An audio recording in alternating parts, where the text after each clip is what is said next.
fight fans, James Smith from In This Corner for Fight Now TV at the MGM Grand in Las Vegas, awaiting the moment. Mayweather and Maidana on Showtime pay-per-view. Before those two combatants step inside this ring here at the MGM Grand, a stacked undercard will take place featuring a plethora of Mayweather-promoted fighters and two superstars of the game. Amir Khan, as he steps up to the welterweight division, he faces dangerous Louis Collazo, and Adrien Broner, coming off that loss to Marcos Maidana, the first of his career, he takes on Carlos Molina.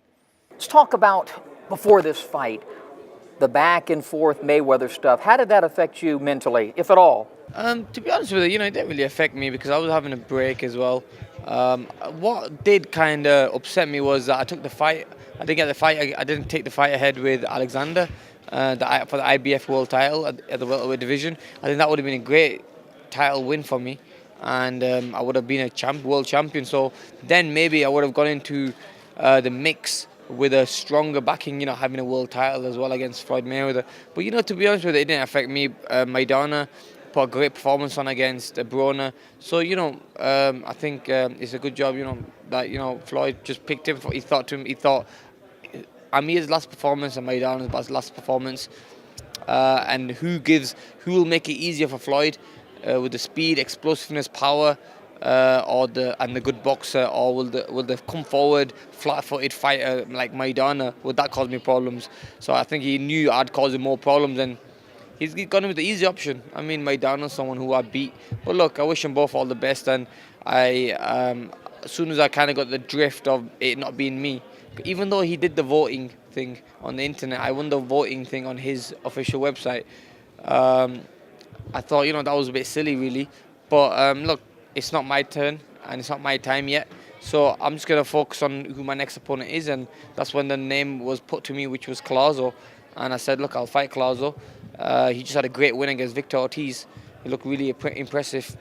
So, I cannot look further and look past this fight because, it's a tough, difficult fight. This is not an easy fight for me. So I have to win this fight first for me to, be where I need to be. Plus, if I want the Mayweather fight, I can't afford to let this slip up happen. I need to win this fight. We followed your career from the embryonic stages since you've come over to the States, had different trainers, and what's Virgil brought to your game? Virgil is a great technician. He tells you he tells you great things to do. Stick to a game plan. The way he gives me instructions, you have to listen to him. He's very wise in the corner, in a fight. And he's, like I said, if you're making mistakes, he'll put you on the spot and tell you, look, you're making mistakes. You need to change, and you need to do this and do that, whatever it is.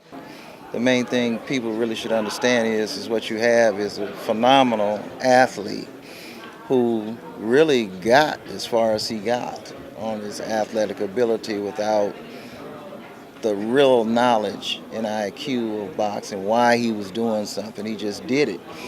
And I told him, once you understand what you're doing and why you're doing it, it's going to take you to another level. But you have to be here. You can't come to camp and we prepare for an opponent. We have to prepare for somebody. You have to come when there's nobody to prepare for, and it's just you and I. If you do that, I believe you can go back to where you aspire to go. So he did it. Is he a good listener? He's probably one of the easiest kids I've ever coached. He's very coachable. He's never given me a problem. He does what he's told to do. He's a coach's dream, to be real about it. He's a coach's dream. We have a great gym. It's very quiet. It's very peaceful. It's when it's time to focus, he knows when to turn it on, and so that's what I like about him. He makes me work hard.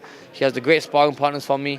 He does the mitts with me, and he's brought a lot to the table. Plus, he improved on my defensive side of boxing, not jumping in with my chin up in the air, getting caught with silly shots.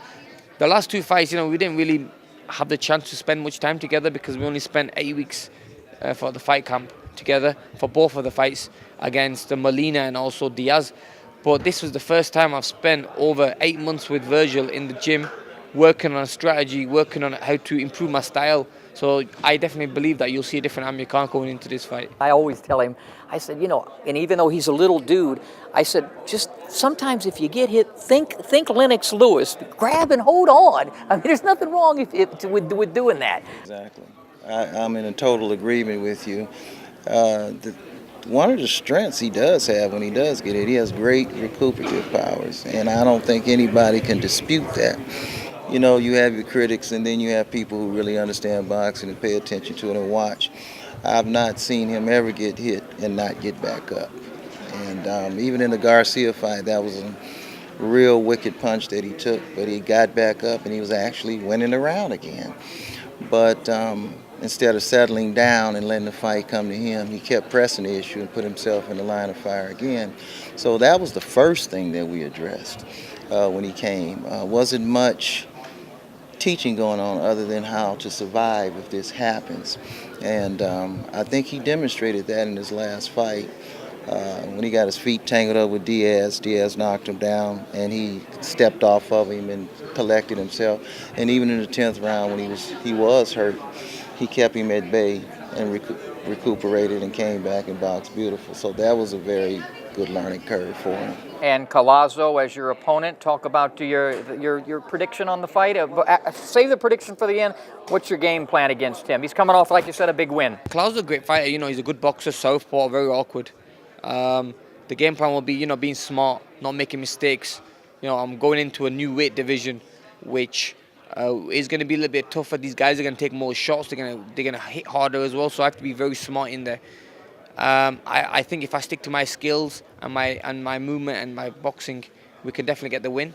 It's not going to be easy, but we'll get the win. And I think look, I train for the fight to go the whole distance. I'm not going to try going in there knocking him out because that's a mistake I made before. I'm just going to go in there, put in a good performance, and if the knockout comes, if I hurt him, then I'll finish him off. Collazo does not have visibility. I'm just going to say that right now. He doesn't. If he lets this fight come to him and takes his time, he'll do well. Saturday night is going to be a great performance. You know, I want everyone to tune in on Showtime. It's going to be pay-per-view. My fight is going to be the chief support there. It's going to be an exciting fight. You've got two fighters there who are hungry, who want to win, you know, and the win will take us to a different place, you know, take us to a great position to have a super fight in the future. So, yeah, I want everyone to tune in and see a great performance from Amir Khan. It's my first fight at the 147 division. So it's new to me. I'm not killing myself making the weight. I'm happy. And it's going to be a great performance. I'm going to put a great performance for all the fans. I hope you guys tune in.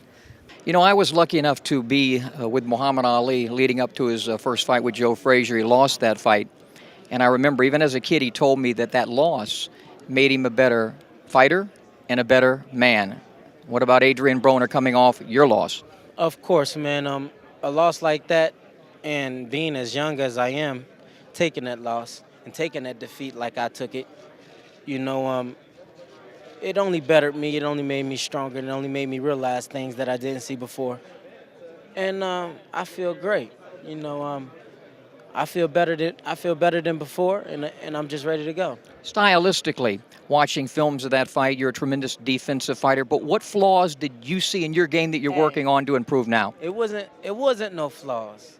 It wasn't no flaws. I got caught with shots. And this is boxing.